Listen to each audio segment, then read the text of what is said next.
Assalamualaikum warahmatullahi wabarakatuh. Halo teman-teman, kembali lagi di channel amatir saya. Jangan lupa subscribe, like, and comment. Apabila kalian sudah meng-subscribe, like, and comment, terima kasih.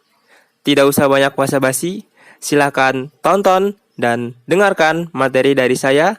Cekidot. Perkenalkan, nama saya Dwi Panal Firaldi dari Prodi Manajemen Zakat dan Wakaf semester 4. Video ini untuk memenuhi tugas yang diberikan dari dosen Pak Hanif Monadi, hadis tentang pengelolaan harta atau tanah wakaf. Bisa kalian lihat dan baca hadis tentang pengelolaan harta atau tanah wakaf.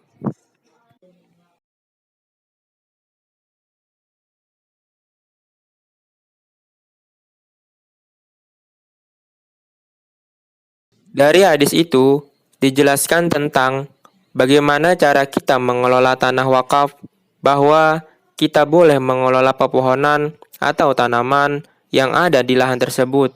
Lalu hasil buahnya tidak dijual, tidak dihibahkan, dan tidak kita wariskan. Tetapi hasil buahnya kita bisa sedekahkan kepada para fakir, kerabat, fisabilillah, ibnu sabil, untuk membebaskan budak dan menjamu tamu. Juga bagi orang yang mengurus lahan atau pepohonan tadi, dia boleh memakan hasil buahnya atau untuk memberi makan orang lain, namun tidak boleh ditimbun. Hadis Umar ini adalah hadis yang paling populer dalam kajian wakaf, sehingga tidak salah jika Ibnu Hajar menyebutnya sebagai aslun atau dasar bagi disyariatkannya wakaf. Berdasarkan hadis ini pula, Ibnu Hajar menyebutkan pendapat. Ia mengatakan bahwa wakaf Umar ini merupakan wakaf yang pertama kali terjadi dalam sejarah Islam.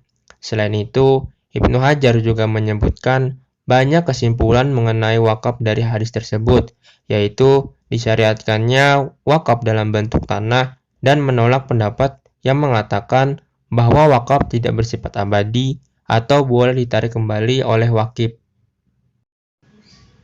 Dari hadis di atas juga dijelaskan bahwa wakaf sudah dimulai sejak zaman Rasulullah SAW yang dilakukan pertama kali oleh Umar. Dari hadis di atas juga menjelaskan bagaimana teknis pelaksanaan wakaf, yaitu dengan menahan tanah wakaf, dengan mengelolanya, dan hasilnya dipergunakan untuk kepentingan umum. Dan juga tanah wakaf tersebut tidak diperbolehkan untuk diperjualbelikan, dihibahkan, dan diwariskan. Unsur wakaf atau rukun wakaf menurut jumhur ulama terdiri dari 4 hal. Yang pertama yaitu wakif. Wakif adalah orang yang mewakafkan harta benda miliknya. Yang kedua yaitu mauquf bih. Mauquf bih adalah harta benda yang diwakafkan. Yang ketiga yaitu mauquf alaih. Mauquf alaih adalah tujuan atau peruntukan wakaf yang dikehendaki oleh wakif, atau bisa juga disebut sebagai pihak yang berhak menerima hasil dari pengelolaan harta wakaf. Yang keempat yaitu sikhat.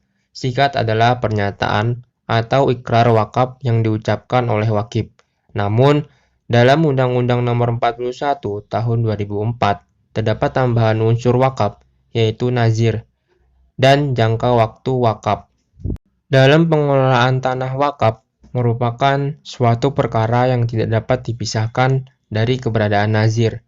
Hal ini disebabkan karena berkembang tidaknya tanah wakaf, salah satu di antaranya sangat tergantung pada nazir.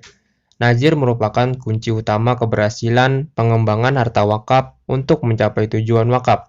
Sebagaimana yang dikehendaki oleh wakif, nazir bertanggung jawab penuh atas berhasil atau tidaknya pengembangan harta wakaf. Jadi, nazir adalah orang yang diserahi tugas untuk mengurus dan memelihara tanah wakaf, di mana dia berkewajiban untuk menjaga dan mengembangkan serta membudidayakan potensi wakaf dan melestarikan manfaat.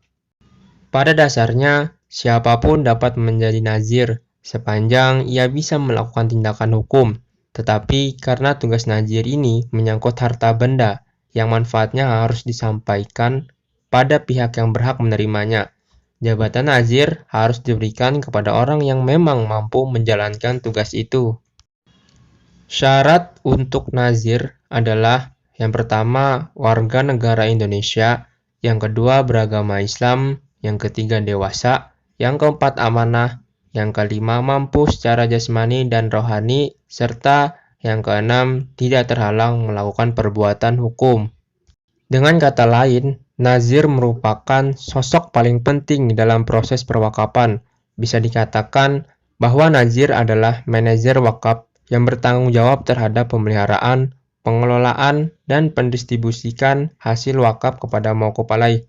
Mengingat pentingnya nazir dalam pengelolaan wakaf, maka nazir ditetapkan sebagai dasar pokok perwakapan. Pengangkatan nazir ditunjukkan agar tanah wakaf terjaga dan terpelihara sehingga tanah wakaf itu tidak sia-sia. Jadi itulah penjelasan dari hadis pengelolaan harta atau tanah wakaf. Apabila ada kata-kata yang salah, mohon dimaafkan. Sebelum penutup, ada pantun dari saya. Ikan biawan beli di Jakarta, ke Surabaya membelikan kakap. Jika tuan dan puan berlebihan harta, jangan berfoya-foya, mari kita berwakaf.